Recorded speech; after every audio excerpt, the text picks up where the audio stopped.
Assalamualaikum warahmatullahi wabarakatuh. Kami dari kelompok 13 akan menjelaskan tentang optimum portofolio.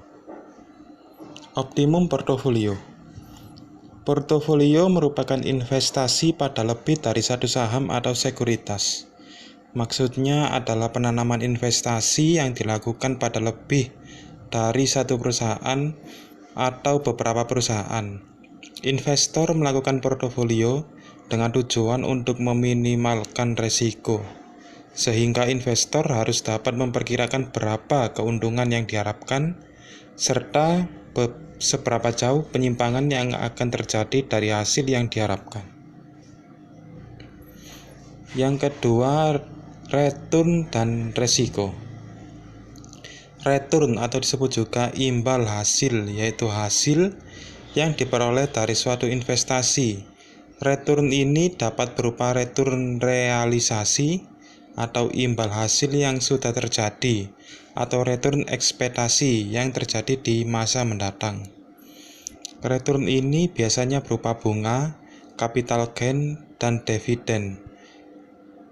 Risk adalah peluang dari tidak tercapainya salah satu tujuan investasi karena adanya ketidakpastian dari waktu ke waktu. Resiko ini ada dua, yaitu resiko sistematis atau resiko pasar, dan resiko tidak sistematis atau resiko yang timbul dari kebijakan perusahaan. Antara return dan risk terdapat hubungan yang searah. Artinya, semakin besar resiko yang ditanggung, semakin besar pula tingkat return yang diharapkan. Diverifikasi random atau diverifikasi secara naif terjadi ketika investor menginvestasikan dananya secara acak pada berbagai jenis saham yang berbeda atau pada berbagai jenis aset yang berbeda. Investor memilih aset-aset yang akan dimasukkan ke dalam portofolio tanpa terlalu memperhatikan karakteristik aset-aset yang bersangkutan, misalnya tingkat risiko dan return yang diharapkan serta di industri. Dalam diverifikasi random, semakin banyak jenis aset yang dimasukkan dalam portofolio, semakin besar manfaat pengurangan risiko yang akan diperoleh, namun dengan marginal penurunan risiko yang semakin berkurang. Diversifikasi Markowitz berbeda dengan diversifikasi random. Diversifikasi Markowitz mempertimbangkan berbagai informasi mengenai karakteristik setiap sekuritas yang akan dimasukkan dalam portofolio. Diversifikasi Markowitz menjadikan pembentukan portofolio menjadi lebih selektif, terutama dalam memilih aset-aset, sehingga diharapkan memberikan manfaat diversifikasi yang paling optimal.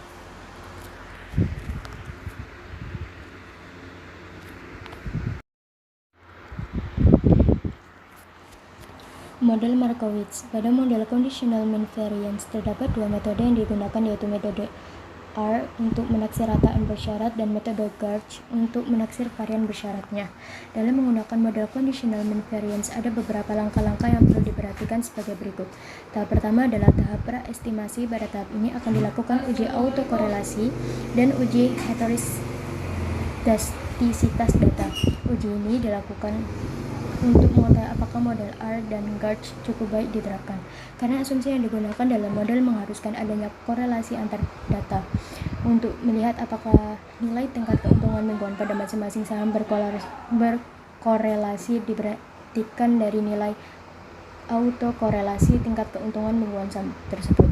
Untuk memudahkan, dibuat plot ACF dan PACF dari data return menggunakan ketiga saham yang terlihat pada gambar berikut ini.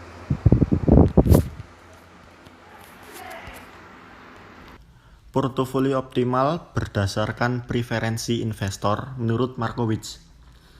Portofolio optimal berdasarkan model Markowitz didasari oleh 4 asumsi, yaitu pertama, waktu yang digunakan hanya satu periode. Kedua, yaitu tidak ada biaya transaksi. Yang ketiga, preferensi investor hanya didasarkan pada return, ekspektasi, dan resiko. Serta yang keempat, yaitu tidak ada simpanan dan pinjaman bebas resiko. Asumsi bahwa preferensi investor mengasumsikan hanya didasarkan pada return, ekspektasi, dan resiko dari portofolio secara implisit, yang menganggap bahwa investor mempunyai fungsi utility yang sama, tapi pada kenyataannya berbeda tiap-tiap investor. sehingga portofolio optimal bisa saja berbeda antara investor yang satu dengan yang lainnya. Selanjutnya itu mengenai portofolio optimal dengan aktiva bebas risiko. Portofolio optimal berdasarkan preferensi investor sebenarnya adalah portofolio yang benar-benar optimal, tetapi optimal menurut investor tertentu preferensi risiko tertentu. Demikian juga portofolio optimal Markowitz belum benar-benar merupakan portofolio yang optimal, tetapi hanya optimal untuk risiko portofolio terkecil, yaitu MVP atau minimal variance portofolio. Portofolio yang benar-benar optimal secara umum tidak bergantung preferensi investor tertentu, dapat diperoleh dengan menggunakan aktivitas bebas risiko.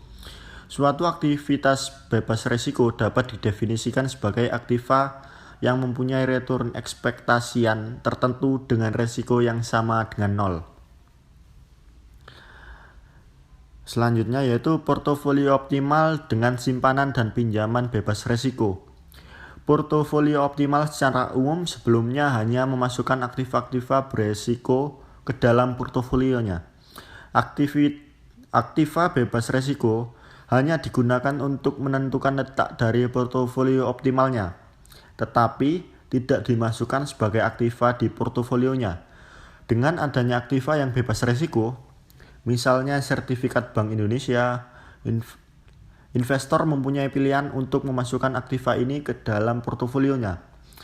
Karena aktiva bebas risiko variannya sama dengan nol. Kovarian antara aktiva bebas risiko ini dengan aktiva beresiko lainnya akan menjadi sama dengan nol.